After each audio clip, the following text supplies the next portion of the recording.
आका अलैहिस्सलाम ने ऐलान फरमाया जंग के लिए जाना है, तो सहाबा ने कुर्बानियां पेश की। महबूब अलैहिस्सलाम सिलेक्शन फरमा रहे थे जंग में जाने के लिए। तो दो भाई आए, एक बड़ा था और एक छोटा था। जो बड़ा था उसका कद भी बड़ा था, जो छोटा था वो आया, या रसूल अल्लाह सल्लल्लाहु अलैहि वसल्लम, आप मेहरबानी फरमाए, मुझे जंग पे जाने की इजाजत अता फरमाए। तो जाने जाना जाने कायनात मुस्तफ़ा जाने रहमत सल्लल्लाहु अलैहि वसल्लम ने इरशाद फरमाया, तुम अभी छोटे हो, तुम जंग में नहीं जा सकते। तो जिस वक्त महबूब अलैहिस्सलाम ने यह फरमाया तो वो रोने लगे और अर्ज की, या रसूल अल्लाह सल्लल्लाहु अलैहि वसल्लम, मैं अगरचे छोटा हूँ, मेरा जज्बा तो जवान है, मैं दिल के अंदर आपकी मोहब्बत वसी रखता हूँ। आका, ये कैसे हो सकता है कि मैं जिंदा हूँ और आपकी जान पर और आपकी इज्जत पर मैं चौकीदारा न कर सकूं और दीन इस्लाम के लिए मैं जंग न कर सकूं। आका मेहरबानी फरमाए, इजाजत अता फरमाए। जब जाने जाना जाने कायनात मुस्तफ़ा जाने रहमत सल्लल्लाहु अलैहि वसल्लम ने इजाजत ना अता फरमाई तो वो कहने लगा कि हुजूर, आप मेरे भाई की और मेरी कुश्ती करवा दें, अभी पता चल जाएगा मैं इससे ज्यादा ताकतवर हूँ, मैं ज्यादा जंग में काम कर सकता हूँ। जब दोनों भाइयों की कुश्ती महबूब अलैहिस्सलाम ने करवाई तो छोटे ने बड़े के कान में कहा, भाई जो नबी फैसला फरमा देना उसको तब्दील नहीं फरमाते, आपकी तो सिलेक्शन हो गई, जाने जाना जाने कायनात मुस्तफ़ा जाने रहमत सल्लल्लाहु अलैहि वसल्लम ने आपको तो कबूल फरमा लिया है, तो आप ऐसे करें गिर जाएं, मैं आपके सीने पे बैठ जाऊंगा, तो महबूब अलैहिस्सलाम जो है वो मुझे भी जंग में साथ ले जाएंगे। ऐसा ही हुआ कि बड़ा भाई गिर गया, छोटा उसके ऊपर बैठ गया। तो अर्ज करने लगा, या रसूल अल्लाह सल्लल्लाहु अलैहि वसल्लम, देखा मैंने भाई को गिरा दिया, मुझे साथ ले जाएं। मेरे आका मुस्कुराए, और हमारे आका मुस्कुराते हैं तो जन्नत के दरवाजे खुल जाते हैं, और जब मेरे आका किसी पर गैज़ व गज़ब की निगाह डालते हैं तो जहन्नम के दरवाजे खुलते हैं। मेरे आका मुस्कुरा रहे थे कि नबी तो वो होता है जिसके सामने पोशीदा बातें भी छुपी हुई ना हो, नबी तो गैबी बातों को जानने वाला होता है। अगरचे आपने अपने भाई के कान में कहा है मगर आपका जज्बा जवान है। तो मेरे आका अलैहिस्सलाम ने दोनों बच्चों को इजाजत दे दी। हजरत माज और हजरत मुअव्विज़ रज़ियल्लाहु तआला अन्हुम, ये दोनों भाई छोटे उम्र के हैं। जब मैदान बदर में पहुंचे तो हजरत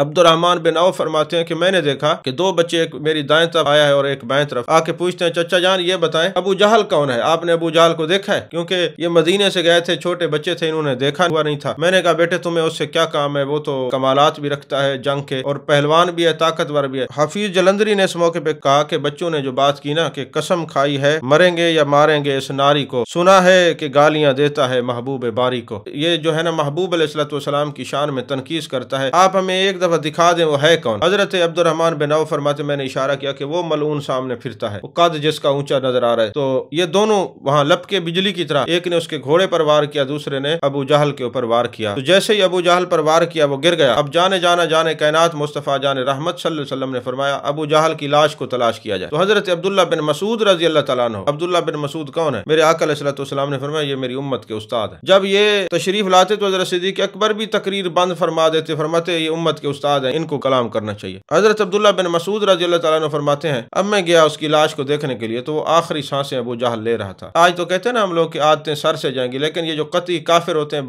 बख्त होते हैं ना, इनकी आदतें भी मरते वक्त भी नहीं जाती। हजरत अब्दुल्ला बिन मसूद कहते जब मैं गया ना तो मैंने देखा सुना आखिरी सांस था, तो आंखों से आंसू उसके रवा थे, रो रहा था अबू जहल। और कहते जी मुझे गम इस बात का है कि मेरे सामने कोई बड़ा आता, कोई बहादुर आता, कोई पहलवान आता, मुझे तो छोटे से बच्चों ने मारा है। अब देखे ना अल्लाह ने एक छोटे से बच्चों से मारा, इतनी बड़ी वो तकब्बुर की बातें किया करता था। लेकिन आए अब्दुल्ला बिन मसूद इस तरह करना, मेरा सर काट के ना बाकी सरों से ऊपर रख देना ताकि ये पता चले कि किसी सरदार का सर है। यानी मरते वक्त भी उसकी आकड़ नहीं गई। और हजरत अब्दुल्ला बिन मसूद भी कान में रस्सी बांध के उसको खींच के ले आया। उनका ये अंजाम है अल्लाह और उसके रसूल के दुश्मन का।